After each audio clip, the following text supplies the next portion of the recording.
Hay un hombre llamado Abraham Booth que escribió un libro que se llama El Reino de la Gracia.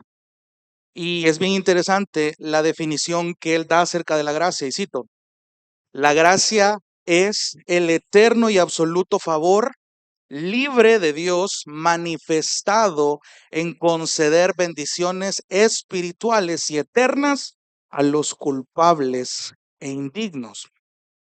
Y esto debe llevarnos a meditar. Lo voy a repetir. La gracia es el eterno y absoluto favor libre de Dios manifestado en conceder bendiciones espirituales y eternas a los culpables e indignos. Y esto probablemente debería de ponernos a pensar en el sentido de que conocemos la gracia, ustedes y yo, sabemos definirla en palabras cortas o en frases cortas, pero muchas veces la pasamos por alto, muchas veces no la profundizamos y hasta minimizamos su impacto en nuestras vidas. No podemos comprar la gracia, esa es una realidad. Tampoco podemos ganarla por algún mérito nuestro, si no dejaría de ser gracia. Entonces, cuando decimos, y quiero que me preste atención aquí, cuando decimos que algo es por gracia, significa, y aquí estoy citando a Arthur Pink con su libro de los atributos de Dios, un libro maravilloso, muy breve. Cuando algo es por gracia, significa que quien la recibe no tiene el derecho a reclamarla porque no es una deuda. Es algo que ni siquiera había pedido o había deseado. Fin de la cita. Y muchas veces nosotros bromeamos cuando nos compramos algo con el fruto de nuestro trabajo y decimos, es que me lo merezco. Pero con la gracia es todo lo contrario. Es algo que no merecíamos y más aún que ni siquiera habíamos pedido porque ignorábamos la magnitud o la implicación de este regalo. Y si prestamos atención, la gracia fue planeada antes de ser impartida. Tiene un propósito.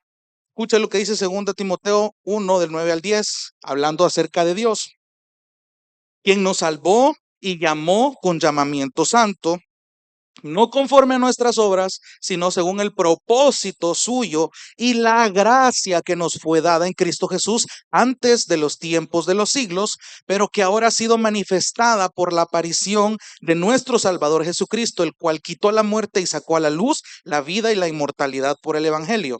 Hablar entonces de una gracia soberana es que Dios imparte esta gracia a quien Él quiere y de la manera que quiere. Esa es la gracia soberana, en breves palabras. ¿Por qué? Porque eso nos está demostrando que Dios sigue sentado en su trono reinando, porque quien está sentado en el trono es alguien soberano. Entonces, de manera más específica, ¿cómo yo puedo ver esta gracia manifestada en mi vida diaria, en mi vida como cristiano, en mi lucha con tratar de reflejar a Cristo, a tratar de ser santo, a tratar de abandonar viejas costumbres? Y Pablo, a lo largo de esta despedida, nos da una ayuda en lo que acabamos de leer. Quiero que me preste atención y voy a tratar de ir un poquito rápido por cuestión del tiempo, pero quiero que vea que en esta despedida, en este pasaje, Dios nos recuerda la manera en la que su gracia soberana se muestra en sus hijos para que la iglesia sea edificada. Y aquí ya llegamos a la última parte de la despedida de Pablo en la epístola a los Colosenses. Déjenme ponerlo rapidito en contexto de lo que vimos la semana pasada. La primera parte de la despedida de Pablo, que le está escribiendo aquí a la iglesia en Colosas, él comienza a dar una lista de nombres que fueron una parte importante del ministerio. Hablamos un poquito acerca del compromiso de creyentes como Tíquico, como Onésimo. Conocimos un poquito de la historia de ellos, cómo son descritos como fieles y amados. Ahora, en esta última parte, vemos una lista más larga de personas a quienes el Espíritu Santo tomó a bien inspirar al autor a agregar, porque la iglesia puede aprender de sus historias y de sus ejemplos. Eran personas tras bambalinas, las personas que usualmente no son mostradas en público, las impopulares, las que usualmente no están frente a un púlpito, o que son realmente famosos en el sentido de realmente conocidos como Pablo lo era, como Pedro lo era, y todos los que acompañaban a Cristo en aquellos entonces. Pero fueron una evidencia de la gracia soberana de Dios mostrada en Cristo, para empezar, y que ahora la gracia de Cristo se muestra en estas personas, en estos creyentes. Y quiero tocar 6 maneras en las que a la luz de este texto vemos cómo la gracia soberana es mostrada en sus hijos. Quiero ir repito a la primera, versículo 10. Y la primera forma en la que la gracia es mostrada es que la gracia soberana se muestra en el consuelo. Y ya vamos a ir viendo esto. Pero quiero que vayamos viendo los nombres. Versículo 10. Aristarco, mi compañero de prisión, les envía saludos. De forma breve, la primera persona mencionada aquí es Aristarco. Este hombre, según la historia, era un judío de la diáspora. Diáspora significa son aquel grupo de personas que abandonan su lugar de origen. Entonces fue uno de los acompañantes de Pablo cuando estuvo en Éfeso por 3 años.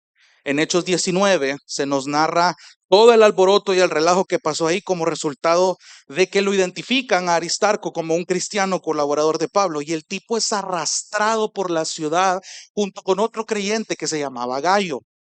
Entonces, este hombre evidentemente sufrió maltratos por la causa de Cristo. Aristarco era un hombre que sufría por la causa de Cristo. Y es curioso porque este tipo, a pesar de esto, acompañó a Pablo en su viaje de regreso a Jerusalén. Eso lo vemos en Hechos 20. Y lo acompañó también en su viaje a Roma, ya al final del libro de Hechos, en el capítulo 27. Y es interesante porque muchos teólogos afirman que la expresión aquí en la Biblia de las Américas, compañero de prisión, o como dicen la Reina Valera, compañero de prisiones, habla de que Aristarco estaba con Pablo en la cárcel de forma voluntaria. Probablemente Aristarco no tenía un historial o no era tan buscado como el apóstol Pablo, o era perseguido como el apóstol Pablo. Claro, cada uno de ellos tenía una persecución. Todos los creyentes estaban sufriendo esta persecución. Pero Aristarco, en el caso de él, muchos comentaristas están de acuerdo en que la prisión donde estaba en Roma estaba de manera voluntaria junto con Pablo cuando escribió la carta a los colosenses. Entonces, ¿cuál era el objetivo de que Aristarco estuviera con Pablo? Servirle, ayudarle, apoyarle. Algo que puedo ver en Aristarco es un corazón de servicio. Alguien que estaba dispuesto a ayudar, alguien que entendió la gracia que recibió y anhela que el nombre de Dios sea glorificado a través de la ayuda que él pueda dar para la causa del evangelio. Incluso si eso conlleva algún tipo de incomodidad y sufrimiento. Pensemos en Aristarco cuando fue arrastrado por esta multitud ahí en Éfeso. Cualquiera hubiera renunciado al ver en estos tiempos, bueno, en aquellos tiempos, anunciarse abiertamente creyente era poner tu vida en riesgo. Y en muchos países, actualmente, proclamar abiertamente el cristianismo, creer en la fe en Jesucristo, en la persona y en la obra de Él, es arriesgar la vida. ¿Valdría la pena una vida así? Arriesgarla todos los días, sabiendo que podría ser el último porque la gente no soporta nuestra fe. Aristarco no lo dudó, y alguien que fue movido por el Espíritu Santo fue él. Actuar de una manera tal que en la misma palabra de Dios es mencionado. Algo breve. Aristarco, mi compañero de prisión, les envía saludos. Veamos el siguiente nombre. También Marcos, el primo de Bernabé. Quiero que me preste atención, porque para entender la historia de Marcos hay una ensalada de historias que es necesario prestarle atención para ver por qué está agregado aquí en este punto de la historia este tipo. Entonces, Marcos en otros pasajes es llamado Juan Marcos o simplemente Juan. Hay muchas cosas que llaman la atención en la historia de Juan Marcos. En primer lugar, lo describen como el primo de Bernabé. Bernabé fue el acompañante de Pablo en sus primeros viajes misioneros. De hecho, la Reina Valera traduce sobrino de Bernabé, pero en realidad la traducción más precisa del idioma original es primo. Entonces, en Hechos 12, para hacerle una línea temporal rapidito, vemos el relato cuando Jacobo, el hermano de Juan, es asesinado, el hijo de Zebedeo, y Pedro es encarcelado. Entonces, en ese pasaje, un ángel lo libra de la prisión y entonces Pedro busca la casa de María en Hechos 12:12. Y esta María es identificada como la mamá de Juan Marcos. La iglesia se reunía en la casa de la mamá de Juan Marcos para orar por Pedro, que en ese momento estaba encarcelado. Y otro dato es que Pedro fue alguien bien cercano a Juan Marcos, que en ese entonces estaba bastante joven, y lo conoció desde muy joven. Luego en el versículo 25 del capítulo 12 vemos que Juan Marcos acompaña a Bernabé y a Pablo a Antioquía. Y es curioso esto porque en el capítulo 13 se van a evangelizar a Chipre y parecía que todo estaba bien, era un buen equipo. Van Bernabé, iba Pablo y Bernabé llevaba a su primo Juan Marcos.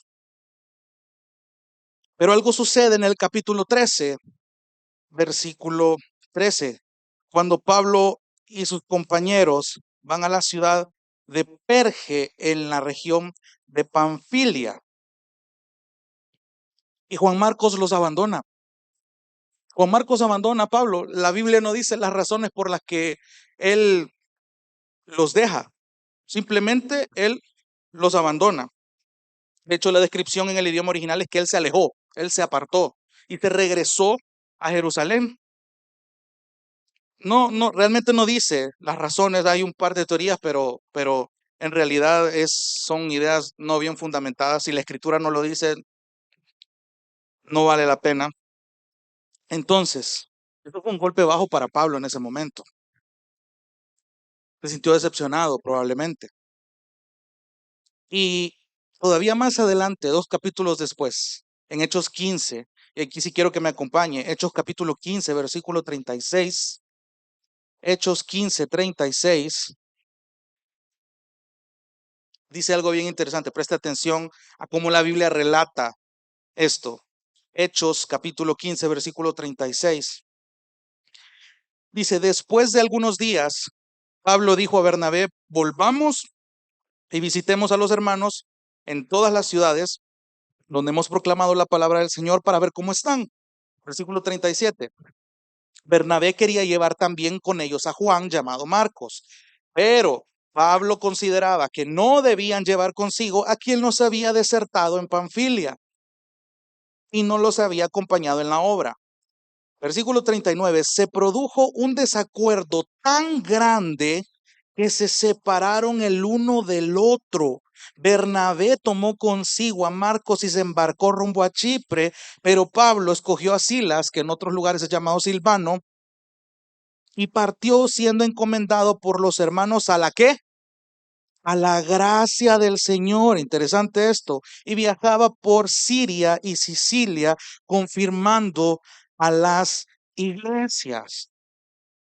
Ahora, Pablo tenía la intención de visitar las iglesias que había plantado en su primer viaje misionero, y Bernabé tenía la intención de llevar a Juan Marcos, ya lo vimos. Pablo no estaba de acuerdo y por esto se separan. Imagínense la reacción de Juan Marcos, un joven que iba con toda la disposición de ayudar, y sucede esto a tal punto. O sea, es interesante notar que no hay mayor detalle en la reacción de Bernabé y en la reacción de Juan Marcos. Simplemente dice que hubo un desacuerdo de tanta magnitud que se separaron. El gran hombre del Señor, que es Pablo, Bernabé también, una persona que esto lo describe como alguien que dio todo lo que tenía por la causa del evangelio. De hecho, su nombre significa hijo de consolación. Ya vamos a ver eso más adelante. Pero ¿por qué esta actitud? No se nos da indicios de si Pablo tenía la razón, si Bernabé tenía razón, si Juan Marcos actuó bien. Lo único que podemos entender acá es que ocurrió un conflicto entre personas de peso, por así decirlo, en el evangelio. Y es necesario entender esta parte de la historia porque, ¿cómo cree usted que hubiera reaccionado un joven predicador con el ánimo de servir y que le corten las alas de esa manera, con esa magnitud? ¿Creen que Juan Marcos no estuvo tentado a sentir rencor hacia Pablo por esto? Bernabé, que era su primo, pudo fácilmente influenciar en él. No, venite, vámonos, no le hagas caso. Como típico salvadoreño resentido. No, no, no, venite, ahí déjalo. No, no le digas nada. Muchos pecadores hubieran actuado de esa manera. Cristianos. Tristemente, es una realidad que muchas veces entre servidores del Señor tienen esta actitud. Un rencor ilógico. Pero no vemos a un joven Juan Marcos yéndose resentido con Pablo. Solo vemos que Bernabé, su primo, se lo lleva a Chipre. ¿A qué creen ustedes que fueron a Chipre? A predicar el evangelio. Claro, había una misión clara que hacer. Venían de estar en toda la región de Antioquía con Pablo y había una mayor necesidad y estaban conscientes de lo que había que hacer. Y pasa esto, y esto frenó la proclamación del evangelio, del evangelio. Claro que no, porque es interesante como la Biblia dice que Pablo escoge a Silvano o a Silas y es encomendado por los hermanos. O sea, este tipo no actuó impulsivamente. Dijo, bueno, venite, como este se llevó a fulano, venite, yo me llevo a este y vámonos. Movido por el resentimiento, movido por un impulso de ira quizás, o por la molestia que le causó. Porque aquí vemos un Pablo molesto, un Pablo en desacuerdo, un Pablo que tenía un argumento para no estar de acuerdo. Pero dice que fueron encomendados por los hermanos a la gracia del Señor. ¿Se acuerda lo que definíamos al inicio, lo de la gracia? Que muchas veces lo pasamos por alto porque no entendemos la implicación y el tesoro espiritual que implica para nuestra vida, para la vida cotidiana, para las decisiones, para todo lo que va a emprender un creyente en el nombre de Cristo. Y dice que fueron confirmando las iglesias, es decir, Pablo volvía a visitar las mismas iglesias que plantó en el primer viaje para ver cómo estaban, si estaban creciendo. Esa era la intención de Pablo. Ahora, afortunadamente, la historia no terminó ahí. Y cuando Pablo escribe Colosenses, hoy si vuelva a Colosenses 4, dice acá, toma también a Marcos, el primo de Bernabé, acerca del cual ustedes recibieron instrucciones y si va a verlos, recíbanlo bien. ¿Qué pasó ahí? Algo sucedió. Cuando Pablo escribe esto, Juan Marcos ya no era el mismo joven que tal vez tenía el ánimo de desertar como lo hizo en, en Perge. No se nos dan las razones. Pero algo pasó en el corazón del joven Juan Marcos que decidió regresarse para Jerusalén y dejó una gran misión en manos solamente de dos personas. Evidentemente, para este tipo de labores, mientras más personas, la carga es más liviana. Dios nos ha diseñado para proclamar el evangelio de una manera en unidad. La iglesia está diseñada para la unidad, no para llaneros solitarios. En ese sentido, de repente aquí estamos viendo tal vez a un Juan Marcos un poco más maduro, pero ya era alguien transformado, alguien que había sido restaurado en su servicio a Dios de nuevo, a tal punto de que Pablo lo está refiriendo como alguien a quien deben recibir de buena gana. ¿Usted cree que probablemente no se regó la noticia? Bueno, y Juan Marcos que no andaba con ustedes.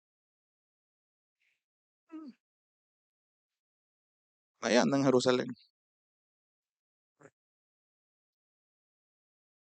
Porque la gente tiende a observar esas cosas. Pero aquí vemos a un Juan Marcos restaurado. Muchos historiadores están de acuerdo en que hubo tal cercanía Juan Marcos con el apóstol Pedro que este hombre influenció de una manera positiva a Juan Marcos. Y de igual manera, si tomamos en cuenta la parte de Bernabé, Bernabé que era su primo, ustedes piensan que Bernabé no tenía fácilmente la influencia para resentir el corazón de Juan Marcos hacia Pablo? Por supuesto que sí. Pero ellos entendían la gracia, ellos entendían todo lo que implica la misión a los que les estaban encargados. Estaban predicando el evangelio, estaban llevando a cabo la instrucción de Cristo en Mateo. Vayan por todo el mundo, prediquen, enseñen, hagan discípulos. Ellos tenían bien en mente eso, no había espacio para resentimientos tontos. Y de alguna manera Bernabé capacita y de alguna manera prepara en el viaje durante Jerusalén y a donde Cristo los llevó, el Espíritu Santo los llevó. Y de repente Pablo en algún punto logra ver la madurez tanto de Bernabé como de Juan Marcos. Esta debería ser una gran actitud entre nosotros, entre los creyentes, en todos aquellos que proclaman la sana doctrina. No debería de haber un resentimiento por cosas tan mínimas, hermano. A veces le negamos a la iglesia una comunión tan preciosa por resentimientos tontos. Y la gracia soberana nos muestra que hay un consuelo. Ya vamos a llegar ahí. Pero ahora, cuando vemos a Juan Marcos acá, influenciado por Bernabé, influenciado por Pedro, de hecho en primera de Pedro 5:13, en su despedida, en la primera epístola, se refiere a Marcos como su hijo. Imagínense la cercanía que este hombre tenía. En Filemón 24, en la despedida, Pablo lo nombra entre sus colaboradores. Aquí había pasado esto. Juan Marcos ahora es mi colaborador, dice Pablo. El hombre a quien Pablo había rechazado en el pasado ya se estaba convirtiendo en uno de sus mayores ayudantes. En 2 Timoteo 4:11, Pablo le dice a Timoteo, toma a Marcos y tráelo contigo porque me es útil para el ministerio. Qué gran actitud de parte de Pablo, qué gran madurez de Juan Marcos y de Bernabé. Tres personas involucradas que cualquiera de los tres pudo haber minado algo negativo en esa relación y que hubiera afectado la proclamación del evangelio, pero bendito Dios que el Espíritu Santo estaba controlando a las tres personas involucradas. Esto nos da una gran lección, hermano. Independientemente si hay un conflicto entre nosotros, tu misión y nuestra misión es evidenciar los frutos del Espíritu, no dar lugar a un resentimiento vano. Piensa en lo que la comunión de la iglesia se está perdiendo de nuevo por un resentimiento ilógico, que se puede solucionar hablando, poniendo delante de Dios estos conflictos. Gloria a Dios por los conflictos que se dan porque revelan la madurez y el carácter que hay en nosotros. Qué gran ejemplo el de Pablo y de Juan Marcos y de Bernabé. Toma, Marcos, le dijo a Timoteo, tráelo, él me es útil. Pablo les dice a los colosenses que si Juan Marcos viene a ellos, obedezcan las instrucciones que ya les dieron. Probablemente instrucciones que vinieron tanto de Pablo como de Pedro, del mismo Bernabé. No debían rechazarlo por las faltas que él había cometido en el pasado. Juan Marcos no fue recordado como el que desertó allá en Pérez y se fue a Jerusalén. ¿Saben por qué fue recordado Juan Marcos? La historia registra a Juan Marcos como el autor del segundo evangelio que lleva su nombre. Es curioso porque los padres de la iglesia llaman al evangelio, según Marcos, como las memorias de Pedro, porque él fue una gran ayuda para escribir este evangelio. Note estos datos del evangelio de Marcos. Él es el único de los 4 evangelios que usa expresiones en arameo que pronunciaba el mismo Jesús y le daba el sentido para que sus lectores lo entendieran. Asimismo, hay frases en latín que también buscó darles el sentido para que sus lectores lo entendieran. ¿Por qué? Porque el Evangelio de Marcos fue escrito para creyentes romanos, para gentiles. ¿Qué hubiera pasado si Juan Marcos echa para atrás? No tuviéramos el Evangelio de Marcos. Es increíble, a pesar de lo que había sucedido. Igual con Bernabé, el llamado hijo de la consolación. Piensen lo irónico de esto.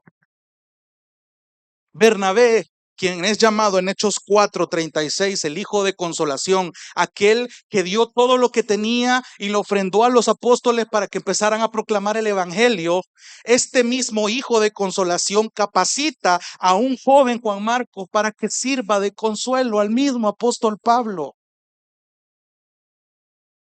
¿Por qué? Porque si ustedes ven más adelante, antes de los otros 2 nombres, cuando dice ellos han resultado ser un estímulo para mí, La Reina Valera lo traduce mejor. Ellos han resultado un consuelo para mí. Pero antes de ello, el tercero en la lista, versículo 11. También Jesús llamado justo. Así rapidito, este Jesús llamado justo es posible que haya sido uno de los judíos en Roma que creyeron en el mensaje de Pablo al final de Hechos. Y de hecho el nombre Jesús es la forma griega del nombre Josué, que significa Salvador. Por eso de ahí la derivación de nombres como Joshua o Yeshua, o más gramaticalmente en el hebreo, Yehoshua. Entonces, probablemente eh, el nombre justo le estaba haciendo honor a su nombre. Pablo se refirió a este justo, a Marcos y a Aristarco de una sola manera. Versículo 11. También Jesús, llamado justo. Estos tres que acabo de mencionar, son los únicos colaboradores conmigo en el reino de Dios que son de la circuncisión. Es decir, son los únicos hebreos que están conmigo, los hebreos que me ayudan a expandir el reino. Y ellos han resultado ser un estímulo para mí. La Reina Valera dice un consuelo. Y ese es el punto de esto, hermanos. Pablo no era un superángel celestial. Él era un ser humano. Él era un pecador, al igual que ustedes y que yo. Fácilmente se vio frágil ante circunstancias que lo aquejaban, que le preocupaban. Cuando sufrió este golpe de Juan Marcos, ¿cómo creen que se sintió Pablo? Cuando sufrió el abandono de Demas, que ya lo vamos a tocar más adelante, Pablo sufrió de muchas personas que se echaron para atrás, tanto gentiles como judíos. En su ministerio, Pablo recibió golpes bajos, no solo físicamente, sino espiritualmente, golpes que afectaron probablemente sus emociones. Era un ser humano. Y hay tantos conflictos que Pablo tenía de los cuales podemos dar fe. Él mismo tenía su conflicto y qué voy a hacer porque lo que quiero hacer no lo hago y lo que debería estar haciendo no lo hago. Tenía un famoso aguijón en la carne que hay un montón de teorías de lo que puede hacer, pero algo lo estaba agobiando de tal magnitud que le pidió 3 veces al Señor que se lo quitara. ¿Se imaginan la agonía que este tipo sentía como para orar por lo mismo 3 veces de manera intensa? Pablo era un ser humano, Pablo era un pecador, Pablo era alguien que fácilmente colapsaba en algún punto y tenía que tener a alguien que le recordara la gracia. Tenía que tener personas a su alrededor que le recordaran que él estaba siendo sostenido por esta gracia. Había un propósito que cumplir, que no desmayara. Habían palabras de ánimo, de aliento que necesitaban recordárseles a Pablo. Y para eso estaban estos 3 hombres. Aristarco, Juan Marcos y Justo son 3 judíos, o 3 hebreos, perdón, que son descritos como aquellos que eran el consuelo de Pablo cuando este tipo colapsaba. Hay personas que no saben qué decir cuando alguien la está pasando realmente mal y sobre todo creyentes, y eso es preocupante. Ven a alguien pasar y es como, no estés triste. Es que no sé qué decirle al hermano. Yo no conozco tanta Biblia como fulano, como fulana. No soy teólogo como ustedes. Ahí está tu primer desafío, hermano, hermana. Conoce tu Biblia. Conoce tu Biblia. Porque no te imaginas el consuelo que puedes llegar a ser para alguien en un momento clave y recordarle verdades bíblicas con palabras de ánimo exactas usadas por el Señor, palabras de aliento, un estímulo, incluso para los que predicamos acá. Ustedes como congregación pueden ser un gran estímulo para los pastores cuando ellos se encuentren en momentos de debilidad, de sufrimiento, de dolor, de preocupación. Son pecadores al igual que nosotros. Y no solo hablo de esta iglesia. Hay muchos hermanos a quienes podemos consolar, pero es necesario repetir estas verdades. Ya sabes que es la gracia, sí. Profundízala en tu propia vida, hermano, y comparte esas palabras de ánimo, porque un día tú las vas a necesitar, o un día tú vas a necesitar ser el aliento o el consuelo de un hermano que tenés a la par o alrededor. Ese es el diseño. Ese es cómo la gracia es manifestada en el consuelo. Necesitamos escuchar estas verdades. Número dos, la gracia soberana se muestra en una oración que intercede. Versículo 12. Epafras, que es uno de ustedes, siervo de Jesucristo, les envía saludos. El cuarto nombre que estamos viendo acá es Epafras. Ya habíamos dicho al inicio del estudio de esta carta que Epafras es considerado el fundador de la iglesia en Colosas y lo más probable es que también haya sido uno de sus pastores.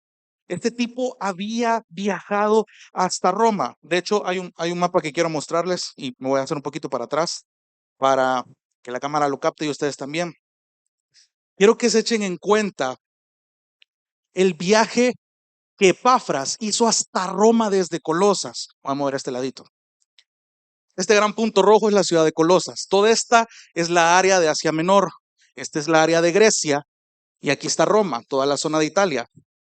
Entonces, no había Uber, no había transportes modernos como el de hoy. Este tipo tenía que hacer el viaje a pie hasta Roma. Tenía que caminar. Aquí ustedes ven una distancia chiquita entre cualquiera de los puertos de acá, pero de Colosas al puerto eran 160 kilómetros a pie. Luego tenía que cruzar todo este mar, conocido como el mar Egeo, y llegar a Grecia, cruzarse Grecia a pie, que eran otros días más, otras semanas más, tomar un bote que tomaba días, llegar a Italia y cruzar casi medio país a pie hasta llegar a Roma. Eran aproximadamente 2 meses de viaje. Si usted lo busca en Google, hoy son aproximadamente como 12 días en un transporte turístico. Gracias. Póngase a pensar en el amor que este hombre tuvo que tener para hacer ese viaje. Epafras estaba consciente de que el nombre de Jesús estaba siendo vituperado, estaban cayendo allí por falsas enseñanzas. Y humanamente hablando, dice el pastor Suher Michelén, me gusta cómo utiliza este juego de palabras. Humanamente hablando, no hubiera existido la epístola a los Colosenses y Epafras no hubiera dado el informe a Pablo hasta Roma. ¿Se acuerda lo que hablamos de Tíquico la semana pasada? Fue el mismo viaje, pero al revés. Imagínense, y junto con Onésimo, claro está. Era un viaje bastante pesado. Se exponían a un montón de cosas, a enfermedades. No era un viaje sencillo. Este tipo tuvo que realmente entender y amar a todos estos creyentes para echarse un viaje de esa magnitud.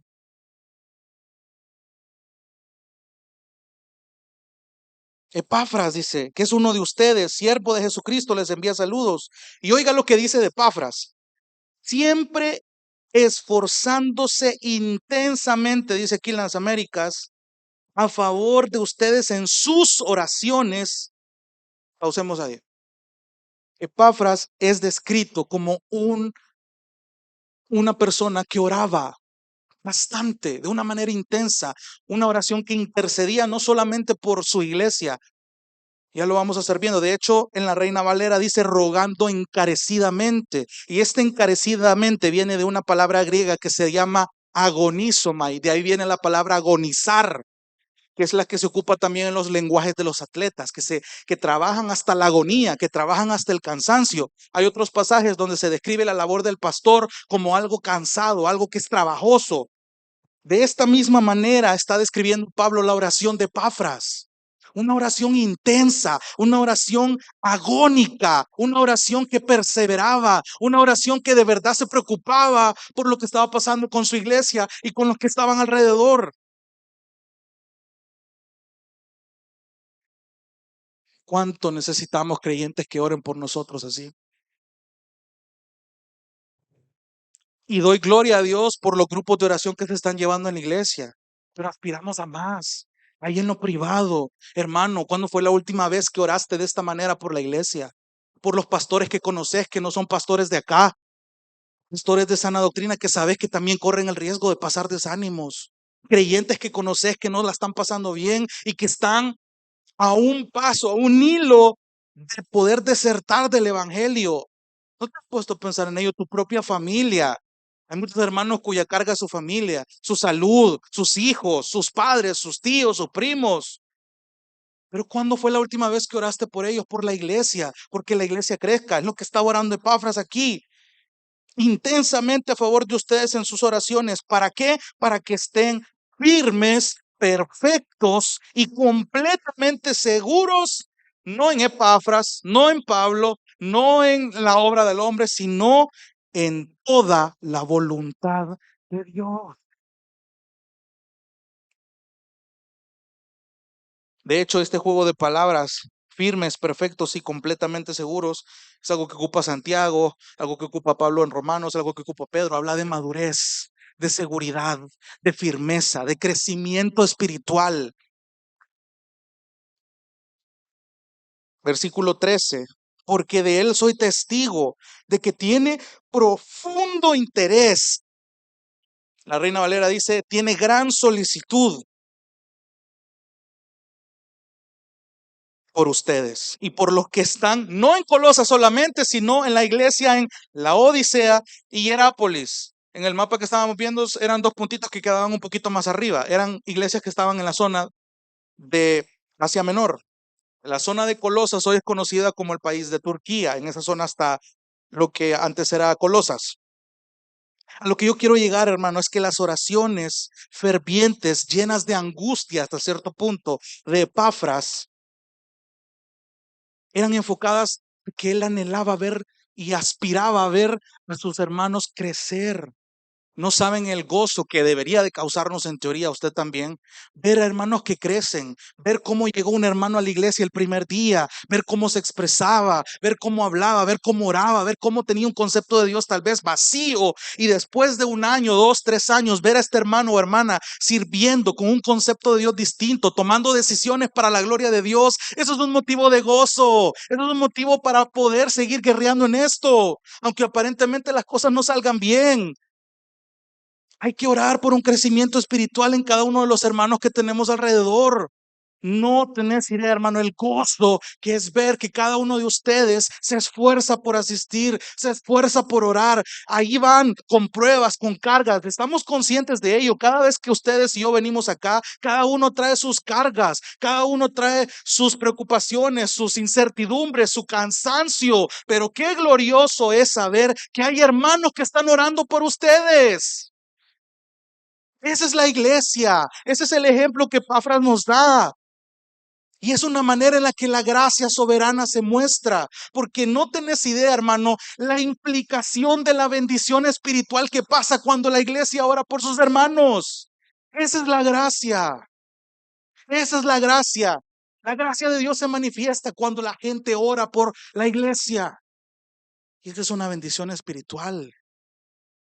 Sí, tú conoces que gracias, sabes definirlas, pero no las has profundizado, no tenés idea del impacto que está causando en tu vida ahorita. Y Epafras nos da ese ejemplo maravilloso. De hecho, en cuanto a oraciones intercesoras, me encanta y me impactaron. A lo largo de la escritura hay dos que personalmente siempre me impactan cuando las leo. Oraciones que interceden. La primera es la oración de Daniel, en Daniel 9. Dice así parafraseado que Daniel estaba leyendo al profeta Jeremías y descubrió, haciendo el cálculo del número de años, que el pecado que estaba atravesando, el juicio que estaba atravesando su nación, era producto del juicio que ya había sido prometido en el profeta Jeremías antes. Cuando Daniel se entera de esto, cae en cuenta del error que ha cometido su nación y el tipo va y se inclina delante de Dios día y noche. Él tenía sus horarios para orar y sabemos quién fue Daniel. Fue un joven piadoso, fue un joven que incluso en tierras paganas supo ser puro delante de Dios. ¿Y sabes lo que hace él en su oración? Señor, perdónanos porque hemos pecado. El tipo se incluye porque él sabe que también es un pecador. Él sabe que no está exento de ello. Me encanta la oración de Daniel. Una oración que dice, tuya es la justicia, Señor, nuestra es la vergüenza de rostro. Oraciones así necesitamos. Claro, está bien que pidas por un ascenso, por mayor pisto, por algo que te va no te va a impedir congregarte, que puedas compartir a tus hermanos. Qué bien que estamos pidiendo por cosas materiales, pero no olvides las cosas espirituales, hermano. No las olvides. De ahí depende tu eternidad. Todo esto va a pasar. Tu trabajo puede sustituirte de un día para el otro. Enfócate en las cosas eternas. No las perdas de vista. Lo cantamos acá. Poner la mirada en Cristo va a garantizar que todo lo terrenal le vamos a perder el amor por amor a Cristo. Y la otra oración es la que el mismo Jesús hace por sus discípulos antes de morir. Me encanta. Padre, yo te pido por ellos y por los que van a creer por causa de ellos. Esa es una oración que intercede. No les está pidiendo, Señor, dales carretas, dales fuerza, dales casas grandes para que se congreguen. Jesús no está orando por eso. Te pido por ellos que los cuides, que los fortalezcas. Necesitan paciencia, amor. ¿Cuándo fue la última vez que oraste por frutos espirituales en tu vida y la vida de tu hermano?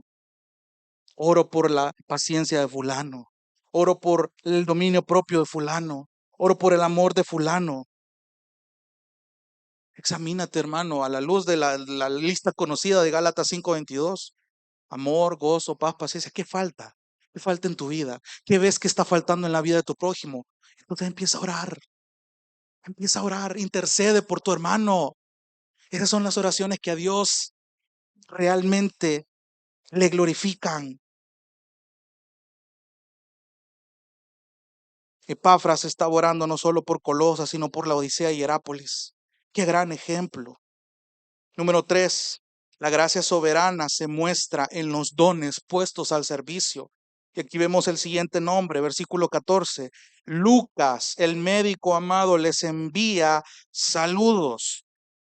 Creo que muchos conocemos la historia de Lucas.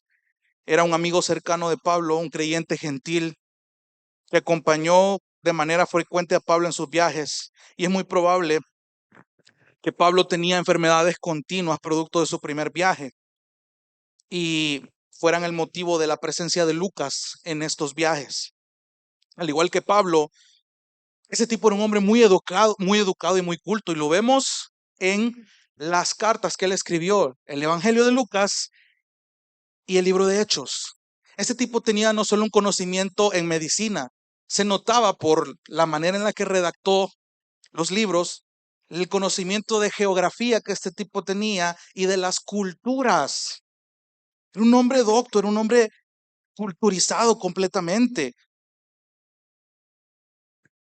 Es interesante por la calidad en el idioma original griego. El libro de Lucas, el libro de Hechos, tiene un tan fino la escritura en el griego que es sencillo de entender. Y eso habla mucho de quién era Lucas. Es indiscutible que las conversaciones con Pablo iban a estimular a Lucas. De hecho, Lucas es mencionado solo otras 2 ocasiones en el Nuevo Testamento y siempre se cita su nombre, en Filemón 24 y en 2 Timoteo 4:11. De repente solo vemos que Lucas se une a Pablo en su segundo viaje misionero y permaneció pegado con él hasta que el tipo se murió. Y hay algo interesante que podemos aprender de Lucas. Este tipo era oficialmente un médico de profesión. Y es verdad que en el servicio al Señor, no todos en la iglesia local tenemos el mismo nivel académico, y gloria a Dios por ello, porque esto es producto de la misma gracia, y de la misma forma Dios usa gente, tanto preparada como no preparada académicamente, para que sirva al cuerpo de Cristo, para que sirva de edificación, hermano. Porque así la gente no se gloría en sus capacidades ni en sus méritos, sino que todo apunta a gracia, a la gracia de Él, a una gracia soberana que Él impartió a quien Él quiso y de la manera que quiso. Y no me malentienda, no estoy satanizando el hecho de que usted se prepare académicamente, pero evidentemente hay ejemplos de hermanos que no pudieron hacerlo y son muy usados por el Señor y para la edificación del cuerpo. Gloria a Dios por ello. Es interesante cómo cuando estaba en la iglesia donde antes me congregaba, que se autodenominaba bautista, escuchaba comentarios como, es que aquí hace falta más jóvenes en la iglesia, aquí hace falta más gente docta, no, aquí hacen falta más hombres, más licenciados, más ingenieros, más abogados. Si tuviéramos una iglesia solo, un grupo solo de abogados, un grupo solo de arquitectos, un grupo solo de músicos, si hubiera más jóvenes, si hubieran más profesores para escuela bíblica, profesores con escalafón y todo eso. Hermano, no has entendido el enfoque de la gracia del Señor. Y de nuevo, y repito la pregunta de la semana pasada. Si la iglesia Gracia y Verdad fuera como usted, ¿cómo sería la iglesia? Si todos los creyentes de la iglesia fueran como usted, ¿cómo fuera la iglesia?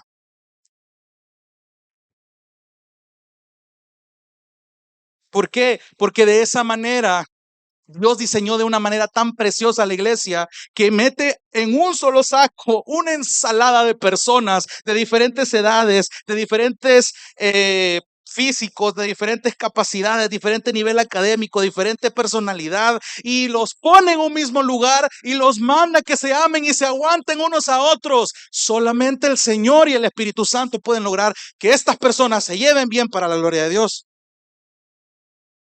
Y entonces, ¿por qué se queja de los hermanos?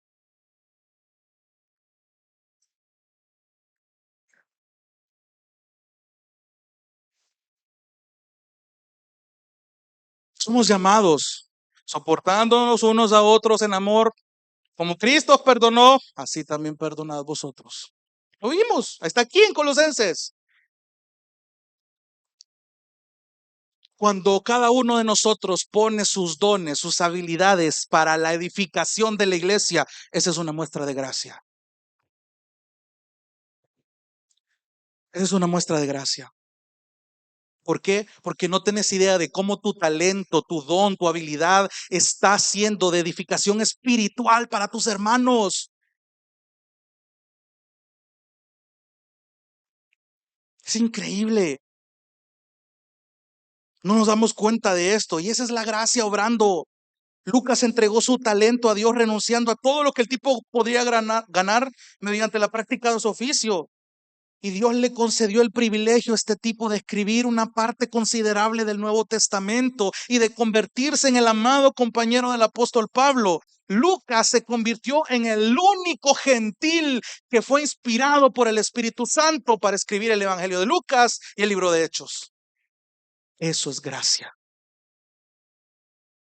Número 4.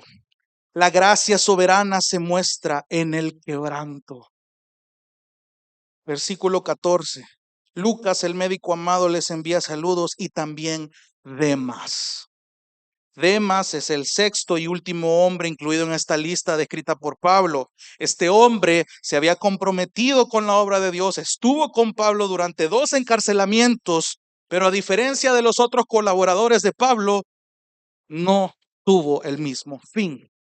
Pablo relata que Demas desertó en 2 Timoteo 4:9 al 10.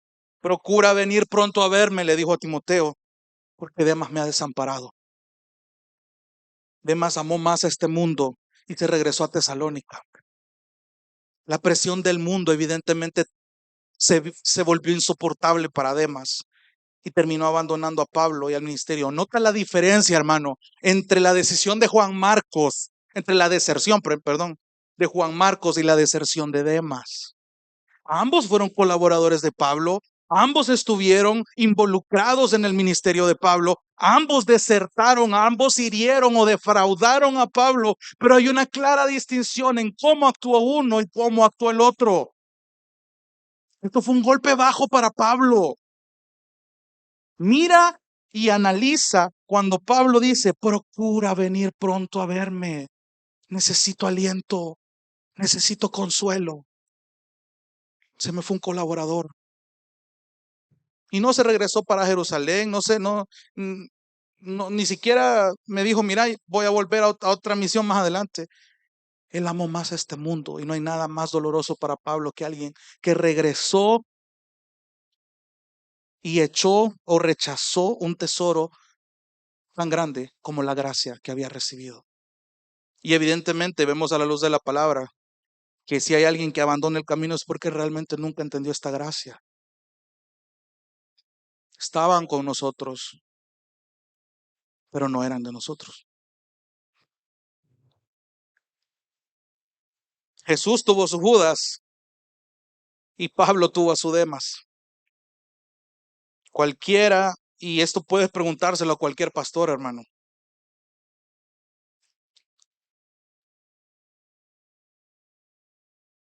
Cualquier pastor que haya tenido una carrera ministerial, ya sea larga o corta, pero de alguna manera va a ser inevitable pasar por experiencias desgarradoras de ese tipo. Y las iglesias de sana doctrina no están exentos de eso.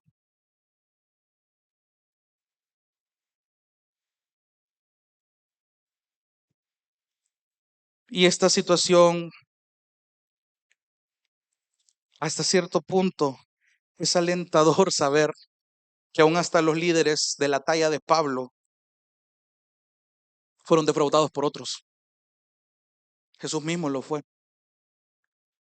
Pero incluso, ¿sabe qué? En este tipo de eventos, Dios los permite por gracia. Pablo pasó por este sufrimiento, pero no fue algo duradero. Dios lo rodeó de hermanos que lo fortalecieron después de este golpe bajo. Dios, y póngame atención, hermano, Dios en su soberanía va a permitir en su gracia que existan personas que tarde o temprano te defrauden.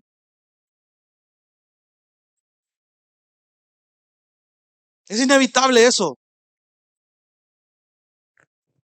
Y aquí hay dos verdades que yo quiero que prestemos atención. Y la primera es que en el camino del evangelio hay tiempos que aparentemente te vas a sentir solo, pero en realidad tu llamado es a la unidad.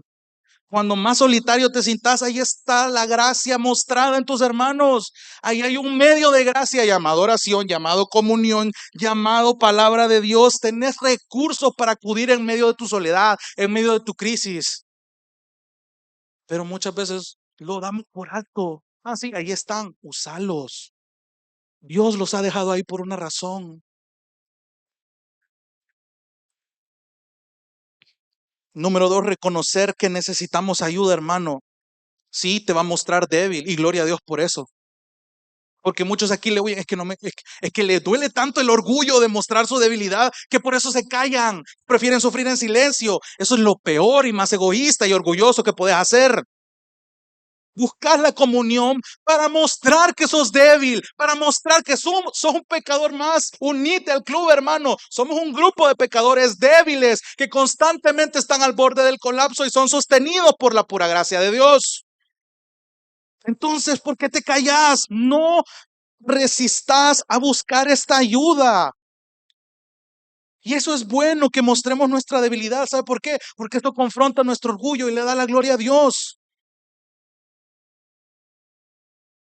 Y a Dios únicamente en muchas ocasiones le va a placer nada más darnos la gracia suya cuando nosotros en nuestra desesperación queremos más. Sí, estoy pasando esta debilidad, pero no me conformo con esta gracia. Yo necesito más. Yo necesito, Señor, que me soluciones este problema ya, porque esto me agobia, esto me quita el sueño. Pero la respuesta de Dios va a ser similar a la que le dijo a Pablo. Ah, se la saben, ¿verdad? Bástate mi gracia. Mi gracia es suficiente. ¿Por qué? Porque mi poder se perfecciona en la debilidad. Entonces, cuando tú entiendes eso, hermano, puedes responder al igual que Pablo. Por tanto, dijo él, de buena gana me gloriaré en mis debilidades. ¿Para qué? Para que repose sobre mí el poder de Cristo. Eso es gracia. Eso es gracia. Número 5. La gracia soberana se muestra en la comunión. Ya vimos que la gracia se muestra en el quebranto, en la aflicción. Versículo 15. Saluden a los hermanos que están en la Odisea y también a Ninfas y a la iglesia que está en su casa. Lo único que el texto nos dice de Ninfas, y algunos comentaristas acertan en ello, es que se cree que fue una mujer creyente que ofreció su casa para que la iglesia se reuniera allí, posiblemente en la ciudad de la Odisea. Y es una muestra de gracia que Dios provea los tiempos de comunión entre hermanos. Lo que estamos haciendo aquí, hermano, es producto de la gracia de Dios. Cuando el servicio finaliza y tú te tomas el tiempo de preguntar, de convivir, de tener una comunión con los hermanos, eso es mostrar la gracia de Dios. ¿No lo habías visto de esa manera? Pues gloria a Dios que hoy te está permitiendo entenderla. Los tiempos de comunión son intencionales porque tú muestras la gracia que has recibido al interesar genuinamente en tus hermanos. Los tiempos de comunión aquí en Gracia y Verdad son preciosos. Yo te animo a que no los desperdicies. No tenés idea lo maravilloso que vos podés aprender de otro hermano con un simple saludo, con una simple plática. La gracia se manifiesta en la comunión. Es una enorme bendición espiritual de la que te estás perdiendo si no la has buscado. Ese es el diseño de Dios. Crecer en la compañía de otros pecadores que están siendo santificados es algo que solo Dios puede hacer. Entonces, gracia. Número 6, la gracia soberana se muestra en la obediencia. Versículos 16 y 17. Cuando esta carta se haya leído entre ustedes, háganla leer también en la iglesia de los laodicenses. Ustedes, por su parte, lean la carta que viene de la Odisea. Evidentemente, ahora sabemos que esta carta fue leída. Solo póngase a pensar, hermano, ¿qué pasa si esta iglesia no hubiera obedecido? Algo tan sencillo, hubiéramos perdido esta gran epístola. No, este tesoro es nuestro, esto solo es para nosotros. Ya aparecen igual a los judíos que se creían exclusivos por tener la ley. Y te das cuenta cómo terminaron. Un simple acto de obediencia como ese. Sí, o sea, miren, cuando terminen de leer esto que acaban de escuchar, vayan y mándenlo a los laodicenses. Y hay una carta que se está leyendo en la Odisea que ustedes tienen que leer también. Un acto de obediencia puede marcar la vida de la iglesia. Tu obediencia, hermano, es una muestra de la gracia de Dios porque está siendo de edificación al cuerpo de Cristo. Por eso es que es tan importante, hermano, que aunque te cueste estar luchando con los pecados que enfrentas ahorita, luches por obedecer al Señor, enfrentando ese pecado, sometiéndote a Cristo y creciendo en el Espíritu. Porque tu obediencia es una muestra de gracia que está edificando a la iglesia. No retrocedas, hermano. Sí, tenés retos, tenés cargas. Un acto de obediencia puede ser de edificación a la iglesia. Estás mostrando la gracia que has recibido.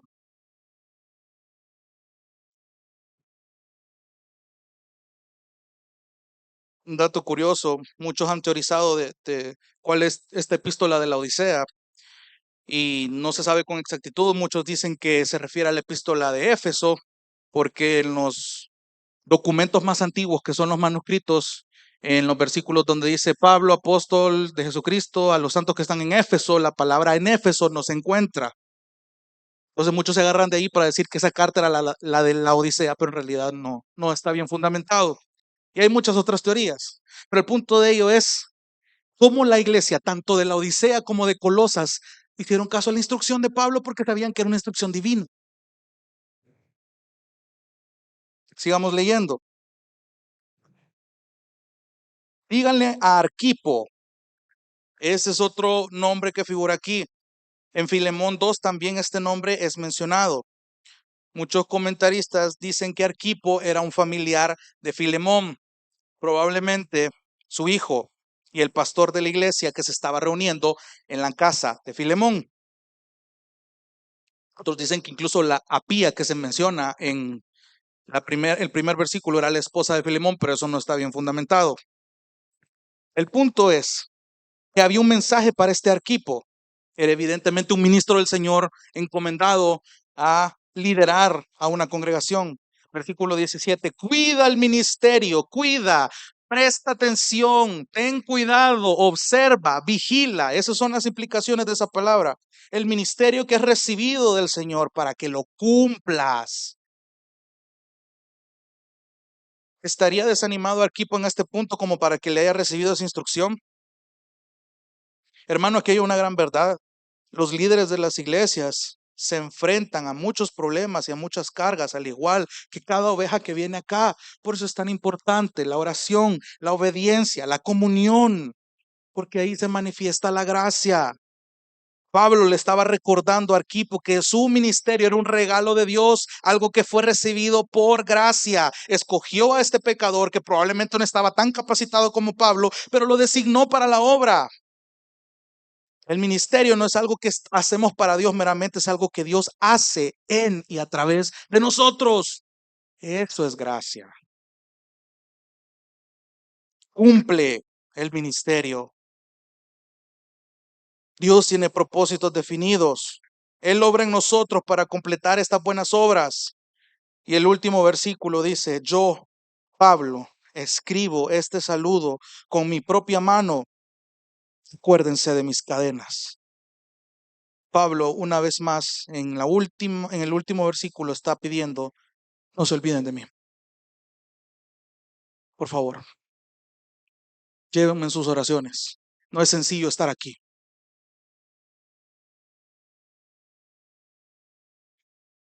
Y termina el texto diciendo, la gracia sea con ustedes. Que esta gracia que han entendido, que han profundizado, que han meditado, sea la que los mueva, la que los incline, la que esté rodeando cada acción, cada decisión. Que esta misma gracia que ustedes recibieron sea mostrada y esté con ustedes hasta el día de su muerte. No es por gusto que Pablo siempre saluda con un gracia y paz. Se podría sacar un sermón solo de esa frase. ¿Qué quiere decir Pablo cada vez que saluda gracia y paz a vosotros? Hay una implicación de la gracia.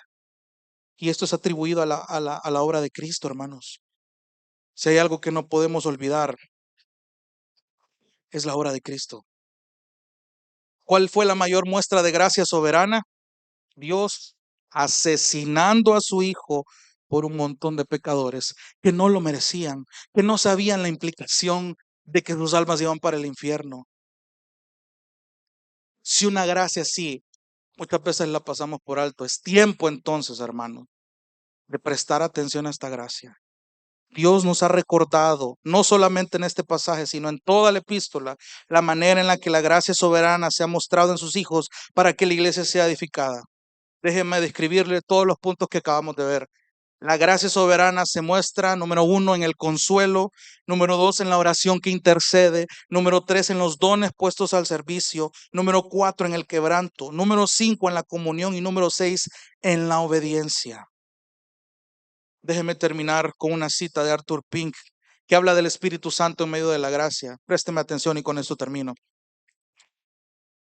La tercera persona, dice él, en la deidad, es el comunicador de la gracia. Por lo tanto, se le denomina el Espíritu de la gracia, como dice Zacarías 12:10. Dios, el Padre, es la fuente de toda gracia, porque se propuso en sí mismo el pacto eterno de la redención. Dios el Hijo es el único canal de gracia. El Evangelio es el pregonero de esta gracia. El Espíritu es el suministrador. Él es quien aplica el evangelio al alma con un poder salvador, avivando a los elegidos mientras están espiritualmente muertos, conquistando sus voluntades rebeldes, derritiendo sus corazones duros, abriendo sus ojos ciegos y limpiándolos de la lepra del pecado. Fin de la cita. Gloria a Dios por una carta más que hemos aprendido en esta noche. Mi oración, hermanos, es que Dios nos ayude con su gracia a santificarnos para Él cada día más. Vamos a orar.